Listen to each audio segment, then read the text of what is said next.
नाम विनय दुबे। विनय दुबे विनय दुबे दुबे को विनय दुबे आया, नाम था उसका विनय दुबे।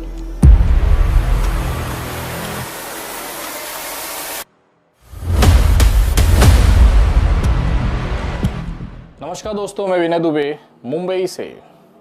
अगर मैं आपसे पूछूं, भले आप हिंदू हो चाहे मुसलमान, अगर एक सवाल आपसे पूछा जाए कि बकरी जो अभी बीती है, इससे मनाने से देश का क्या भला हुआ, तो आप भी सोच में पड़ जाएंगे कि इसका जवाब क्या हो सकता है।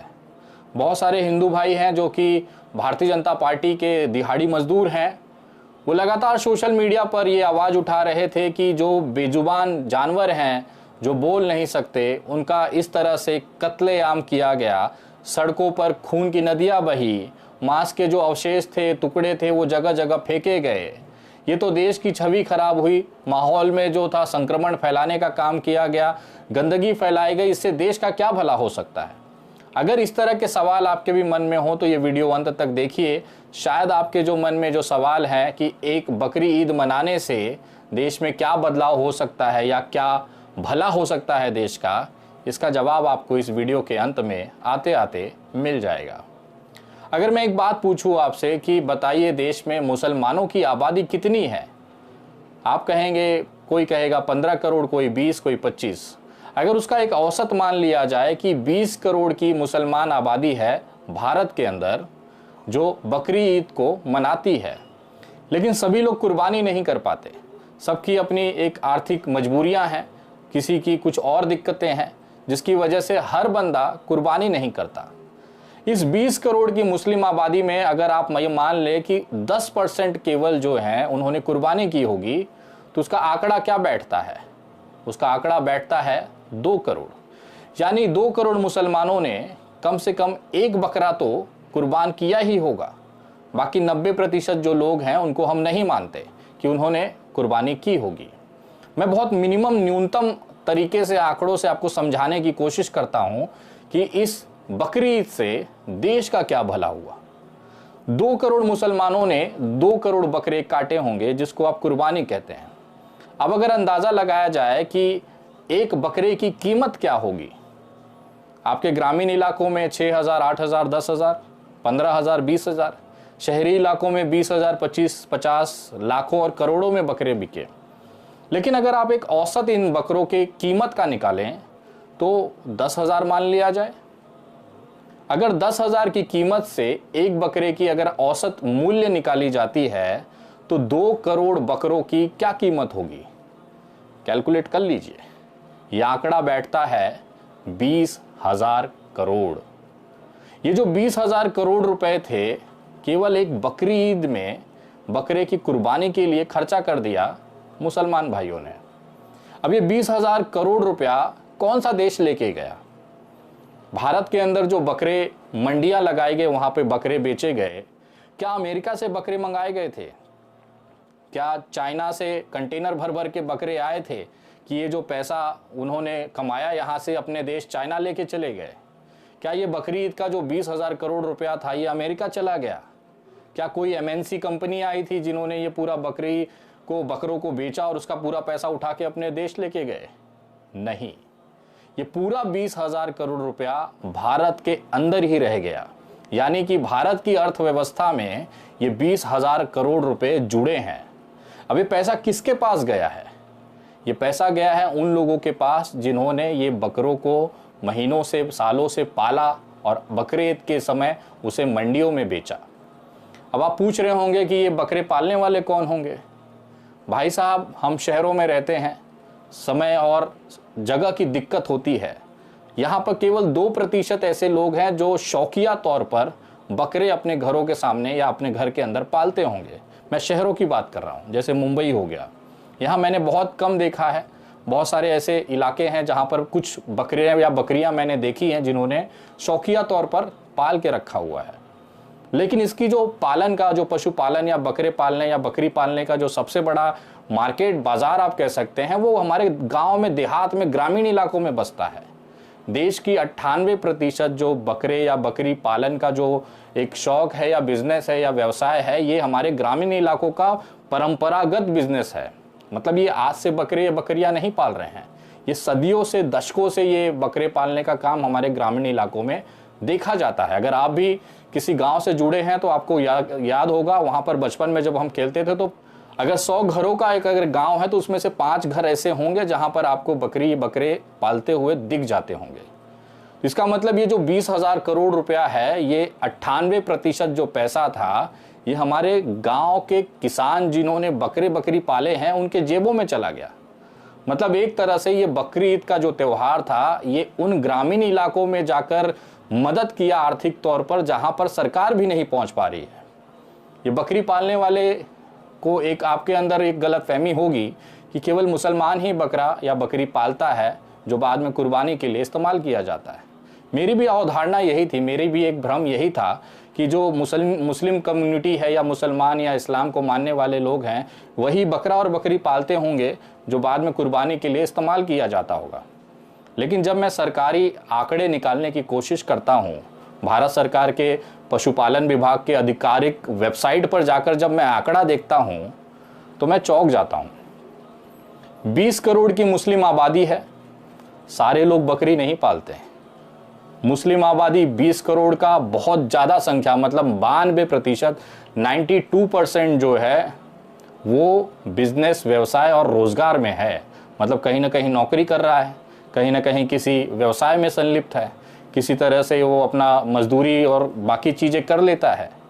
पूरा मुसलमान कम्युनिटी बकरा पालन या पशुपालन में नहीं है।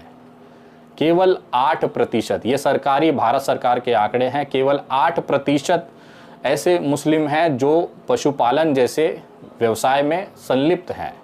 मतलब ऐसे लोग हैं जो पशु को पालते हैं। ये पशु बकरी भी हो सकता है, भैंस भी हो सकता है। बहुत सारे मुस्लिम व्यापारी हैं जो तबेला इंडस्ट्री में हैं, भैंसों का पालन करते हैं। तो ये पशुपालन में सभी जानवर आ जाते हैं। इसका आंकड़ा जो है केवल 8% है। लेकिन हिंदुओं में अगर जब मैंने सरकारी आंकड़ा देखा तो ये आंकड़ा जाता है 80% के आसपास। मतलब देश की जो कुल आबादी है हिंदुओं की, उसमें से 80% जो आबादी है वो पशुपालन में है। ये बकरी पालन की बात नहीं कर रहा हूँ, मैं पशुपालन की बात कर रहा हूँ। हर घर में, हमारे गांव में, देहात में, अगर ग्रामीण इलाकों में देखेंगे तो घर के अंदर गाय या भैंस जरूर होगी। दूध निकालने के लिए या फिर उसका व्यवसाय करने के लिए हर हिंदू परिवार दूध और गाय की व्यवस्था रखता है। अगर कुछ नहीं होगा तो एक कोई छोटा सा जानवर वहाँ पर जरूर होगा, जैसे भेड़ हो गई, बकरी हो गई। राजस्थान इलाकों में ऊँट तक पाले जाते हैं। ये वो जानवर हैं जिसको पशुपालन की कैटेगरी में रखा जाता है। बहुत सारे ऐसे लोग हैं जो तालाब, छोटे छोटे तालाबों में मछलियाँ पालकर उसका व्यवसाय करते हैं। ये खासतौर पर ग्रामीण इलाकों में ज़्यादा चलन में है। इसमें जो मैक्सिमम जो शेयरिंग है, परसेंटेज है, वो हिंदुओं का है। मतलब 80% आबादी किसी न किसी तरीके से पशुपालन के व्यवसाय में या शौकिया तौर पर वो पशुओं को पालता है। ये सरकारी आंकड़ा है, ये सरकारी आंकड़ा है भारतीय जनता पार्टी की, केंद्र की, मोदी सरकार के मंत्रालय का ये आंकड़ा मैंने आपको बताया है। अब अंदाज़ा लगाइए कि ये 20,000 करोड़ रुपया अगर इन दोनों पशुपालक के बीच में डिवाइड किया जाए तो हिंदू समुदाय का जो 80% पशुपालक क्षेत्र है उसमें 20,000 करोड़ का अगर 80% निकाला जाए तो 16,000 करोड़ रुपए अंदाजन हिंदू परिवार को चले गए सिर्फ एक बकरी ईद के अंदर। और कुछ पैसे जो गए हैं वो मुसलमान परिवार को गए हैं। ये सरकारी आंकड़ों के हिसाब से है। चलिए मैं जनरल आ जाता हूँ कि सारे लोग बकरी नहीं मानते, अब बकरी पे डेडिकेटेड आ जाते हैं। बकरा और बकरी का जो पालन है जो बाद में कुर्बानी के लिए इस्तेमाल होता है, अगर हिंदू और मुसलमान में एकदम आधा आधा बांट दिया जाए कि आधा जो 20,000 करोड़ का हिस्सा था वो मुसलमान लेके गए और आधा जो था 10,000 करोड़ का वो हिंदू लेके गए। 10,000 करोड़ रुपया केवल बकरी ईद से हिंदू जो बकरे पालने वाले लोग थे, जिन्होंने इस मंडी लगाई, वहाँ पर जाकर कुर्बानी के लिए बकरे को बेचा है, 10,000 करोड़ रुपया तो हिंदू परिवारों को गया। अब आपके मन में सवाल उठ रहा होगा कि हिंदू जो है वो कुर्बानी का बकरा नहीं पालता, तो ये गलतफहमी में ना आप अपने दिल से निकाल दीजिए। ये आपके बगल में जो वीडियो दिख रही होगी ये झारखंड के हजारीबाग का है। वहाँ पर हिंदू महिलाएं जो मांग में सिंदूर भर के बैठी हुई हैं, वो बकरे लेकर मंडी में बैठी हैं कि कोई खरीदार आ जाएगा और इसको बेच लेके हम अपने घर का जो भरण पोषण है वो कर लेंगे। ऐसे देश के अंदर हजारों मंडियां थी जहां पर हिंदू व्यापारियों ने मुसलमान भाइयों के कुर्बानी के लिए जो बकरे थे वहां पर आकर उन्होंने बेचे। तो ये जो भ्रम है आपके दिमाग में कि केवल ये मुसलमानों का व्यवसाय है, मुसलमान ही कुर्बानी करते हैं, बकरे केवल मुसलमान ही पालता है, तो ये भ्रम अपने दिमाग से निकाल दीजिएगा आज के बाद। ये जो टोटल आंकड़ा है, अगर 10,000 करोड़ रुपया भी अगर एक हिंदू समुदाय को अगर मुसलमानों की त्यौहार की तरफ से जाता है, वो भी ग्रामीण इलाकों में जहां पर सरकार की योजनाएं लगभग न के बराबर पहुंचती है, तो सोचिए कितना बड़ा बदलाव इस देश के अंदर हो रहा है। जिस देश के अंदर हमारी सरकारें हमारे हिंदू भाइयों को रोजगार नहीं दे पा रही है, वहां पर केवल एक मुसलमान कौम एक दिन के अपने बकरा ईद के त्यौहार पर 10,000 करोड़ रुपया लगभग इस पूरे हिंदू समाज के लोगों को, जिन्होंने पशुपालन, बकरा और बकरी पालन में है, उनको घर तक पहुंचाया है। ये किस वजह से हुआ है? ये 10,000 करोड़ रुपया जो हिंदू भाइयों के घर में गया है, वो किस कारण से गया है? वो इसी बकरी ईद के कारण से गया है, जिसका विरोध यही हिंदू समाज के कुछ लोग केवल अपने राजनीतिक फायदे के लिए करते आए हैं। आपको क्या लगता है, आप ये विरोध कर लोगे तो ये बकरी ईद का जो त्यौहार है वो रुक जाएगा? ये कभी नहीं रुक सकता और ना कोई इसे रोक सकता है, क्योंकि हमारे भारत के अंदर जो संविधान है ना, वो सबसे ज़्यादा ताकतवर होता है और वो संविधान ने ही हमें ये अधिकार दिया है, मुसलमानों को ये अधिकार दिया है कि उनकी जो धार्मिक स्वतंत्रताएं हैं, उनकी जो पद्धतियां हैं, उनकी जो परंपराएं हैं, उसको बनाए रखें, उसको मेंटेन करें। इसी संविधान के अधिकार के अंतर्गत जो आपको अधिकार दिए गए हैं कि आप किसी का भी विरोध कर सकते हैं, बोलने की स्वतंत्रता है, आंदोलन करने की स्वतंत्रता है, विरोध करने की स्वतंत्रता है, वही संविधान इन मुसलमान भाइयों को, इस्लाम पसंद लोगों को ये अधिकार देता है कि वो बकरे की कुर्बानी करें। अब आते हैं उस भाग पे जो आपने परसेंटेज देख लिया, आंकड़े देख लिए, लेकिन क्या आपको पता है कितनी संख्या में ये बकरी ईद पर जो 20,000 करोड़ रुपए का व्यवहार हुआ, आर्थिक लेन देन हुआ, इसमें कितने परिवारों को ये लाभ मिला या उन्होंने इस चीज में, बकरी ईद के त्यौहार में कमाया है? 2 करोड़ बकरे काटे गए। अगर आप ग्रामीण इलाकों में अगर जाएं तो वहां पर आपको एक घर के अंदर जो ग्रामीण किसान होते हैं, जो बकरे या बकरी पालते हैं, एक औसत तौर पर एक घर के अंदर कम से कम आपको 2 बकरे जरूर मिलेंगे, बकरे या बकरी, जो आदमी अपना पालता है, 6 महीना साल भर पालता है, बाद में उसे बाजार में बेच देता है या फिर कसाई को बेच देता है ताकि उसका मटन का व्यवसाय हो सके। अगर आप अंदाजा लगाइए कि 2 बकरियों का एक परिवार का औसत अगर रखा जाए तो 2 करोड़ बकरियों के लिए कितने परिवारों का औसत मिलेगा? सीधा सीधा हिसाब है, 2 करोड़ बकरियों को 2 से भाग दे दीजिए, आपको आएगा 1 करोड़ परिवार। मतलब इस एक बकरी ईद से 1 करोड़ परिवारों के बीच में ये 20,000 करोड़ रुपया बांटा गया। और अगर सरकारी आंकड़ों के हिसाब से जो पशुपालन वाला आंकड़ा है, उसका 80% अगर आप हिंदू भाइयों को जोड़ दें तो ये जो व्यवसाय चला है, मतलब सिर्फ बकरी ईद के दिन जो बकरियों की खरीद फरोख्त हुई है, उसमें सबसे बड़ा जो 80% हिस्सा अगर इन 1 करोड़ लोगों में से हटा दिया जाए तो 80 लाख हिंदू भाइयों को इसका फायदा मिला है। मतलब जिस देश में सरकार 80 करोड़ लोगों को मुफ्त अनाज बांट रही है, वहाँ पर 1 करोड़ भाइयों को, चाहे वो हिंदू हो चाहे मुसलमान हो, उनको केवल बकरी ईद के दिन आर्थिक तौर पर 20,000 करोड़ रुपए बांट दिए गए। ये खूबसूरती है इस्लाम के बकरी ईद के त्यौहार की। आप सोचिए, जहाँ पर हम नफरत फैलाने में थोड़ा सा भी कसर नहीं कर रहे हैं, मुसलमान भाइयों की मॉब लिंचिंग कर दी जाती है, उनको अनन्य केसों में फंसाकर उनको जेल करा दिया जाता है, उनके घरों पर बुलडोज़र ढाए जाते हैं, उसके बावजूद भी यही मुसलमान कौम है, ये अपने त्योहारों में खुलकर 20,000 करोड़ रुपया इस देश के अंदर न्योछावर कर देता है, जिसका सबसे ज़्यादा फायदा अगर किसी को हुआ है तो वो है हिंदू समुदाय को।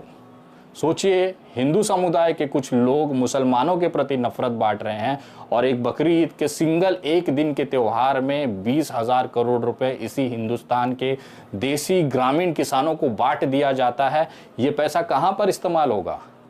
ये पैसा इस्तेमाल होगा उनके घर के अनाज के निवाले में, ये पैसा इस्तेमाल होगा उस घर के बच्चों के पढ़ाई में, ये पैसा इस्तेमाल होगा उस घर के बुजुर्गों के दवाइयों में और इलाज में। सोचिए, एक त्यौहार कितनी चीज़ों को अपने साथ जोड़ के रखा है। ये छोटी सी चीज़ हम भारतीय क्यों नहीं समझ पा रहे हैं? नफरत फैलाने के बाद आप क्या ही बिगाड़ लिए?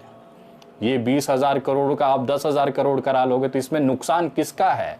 अगर सरकार और संगठन और जो भारतीय जनता पार्टी के कार्यकर्ता हैं, अगर इस बकरी ईद पर रोक लगा दे तो ये जो 20,000 करोड़ रुपया है, ये भारतीय अर्थव्यवस्था में नहीं रोटेट हो पाएगा, तो इसका नुकसान सीधा सीधा देश को जाता है। सोचिए ये जो संगठन है, ये जो नफरतबाज लोग हैं, दरअसल ये भारत का विकास होना ही नहीं देना चाहते। जिस त्यौहार से देश को 20,000 करोड़ रुपए का आर्थिक लेन देन हो रहा है, जहां पर हमारी अर्थव्यवस्था में थोड़ी सी एक पहुंच, एक थोड़ी सी ऊंचाई मिल रही है, उसे रोकने का प्रयास ये संगठन हमेशा से कर रहे हैं। दरअसल ये कोई देशभक्त संगठन नहीं है। ये नहीं चाहते कि देश कभी विकसित हो, ये नहीं चाहते कि हिंदू मुसलमान कभी एक साथ रह सके, ये नहीं चाहते कि गांव का जो देहाती किसान है, जो देसी किसान है, उसके घर का बच्चा पढ़ सके, ये नहीं चाहते हैं कि उस घर में जो खुशहाली आए, जो ग्रामीण किसान है, जो पशुपालन के नाम पर, खेती के नाम पर मेहनत करता है, दिन रात खेतों में देता है, ये नहीं चाहते कि वो 2 वक्त का सुकून का निवाला खा सके। शायद यही कारण होता है कि जब भी देश की अर्थव्यवस्था को बढ़ाने के लिए अगर कोई चीज़ की जाती है तो सबसे पहला विरोध इन नफरतबाज लोगों का ही होता है। आप सोचिए इस विषय पर, क्योंकि ये जो तथ्य हैं इसे आप नकार नहीं सकते। और जो भी आंकड़े मैंने आपको इस वीडियो में दिखाए हैं ये बहुत ही न्यूनतम है। 2 करोड़ लोगों से ज़्यादा मुसलमानों ने कुर्बानियाँ की हैं। मैं बहुत छोटा सा आंकड़ा 20 करोड़ की आबादी का केवल 10% जोड़ के चल रहा हूँ। अगर आप यही 20%, 30% पे कैलकुलेट करेंगे तो यही 20,000 करोड़ जो है वो 60,000 करोड़ तक चला जाता है। मैं बहुत न्यूनतम आंकड़े के साथ आपको समझाने की कोशिश कर रहा हूँ। सोचिए एक छोटा सा त्यौहार, कुर्बानी का त्यौहार, जिसमें कि आप अपने अंदर के अहंकार, अपने लोभ, अपने सारे बुराइयों का कुर्बान करने की ये प्रथा है, उस त्यौहार के बावजूद देश का सबसे बड़ा इसका जो आर्थिक तौर पर, सामाजिक तौर पर और भारत की अर्थव्यवस्था के तौर पर अगर सबसे ज़्यादा इस मुस्लिम त्यौहार या इस्लामिक त्यौहार का अगर फ़ायदा किसी को मिलता है तो मिलता है मेरे हिंदू समाज के भाइयों को। उसके बावजूद भी कुछ लोग केवल अपनी राजनीतिक रोटी सेकने के लिए इसका विरोध किए जा रहे हैं। मैं कहता हूँ कि विरोध करना है तो ऐसी चीज़ों का करो कि जो देश की उन्नति में बाधा हो। आप तो उस चीज़ों का विरोध कर रहे हैं जो देश की अर्थव्यवस्था को मजबूत कर रहा है। उसके बावजूद भी पता नहीं किस तरह से देश के गद्दार हैं ये या देशद्रोही हैं जो नहीं चाहते कि मेरा भारत जो है वो फिर से सोने की चिड़िया हो जाए। ये वीडियो में तथ्य जो दिखे हैं वो कैसे लगे आप कमेंट कर ज़रूर बताएं। ये वीडियो को शेयर कर हर भारतीय तक पहुंचाने की जिम्मेदारी अब आपकी है। विनय दुबे इसी तरह से तथ्यों को एक्सपोज हमेशा करता रहेगा। अगर इस तरह के वीडियोस आप देखना चाहते हैं जिसमें फैक्ट्स को लेकर सही तथ्य आप तक पहुंचने चाहिए तो मेरे जो यूट्यूब चैनल है द विनय दुबे, इसको आप सब्सक्राइब कर सकते हैं। मेरा फेसबुक पेज है द विनय दुबे, इस पे जाकर आप फॉलो कर सकते हैं। मेरा एक दूसरा पेज है जिसका नाम है विनय दुबे जी, जिस पे करीबन 25,000 फॉलोवर इस समय है, क्योंकि 10 जून को ही ये पेज शुरू किया है। इस पे भी आप जुड़कर ये वीडियो मेरी देख सकते हैं। अगर आप इंस्टाग्राम पे हैं तो मेरी इंस्टाग्राम आईडी से भी जुड़कर ये चीज़ें आप वहाँ पर देख सकते हैं। इंस्टाग्राम आईडी है @THE_विनय दुबे, यानी @the_विनय दुबे। ट्विटर पे आप मुझे फॉलो कर सकते हैं। मेरा ट्विटर आईडी है @the_THE_विनय दुबे, VINAYDUBEY। ब्लू टिक है, आप आसानी से मुझे खोज सकते हैं। अगली वीडियो बहुत जल्द, तब तक जय हिंद, जय महाराष्ट्र।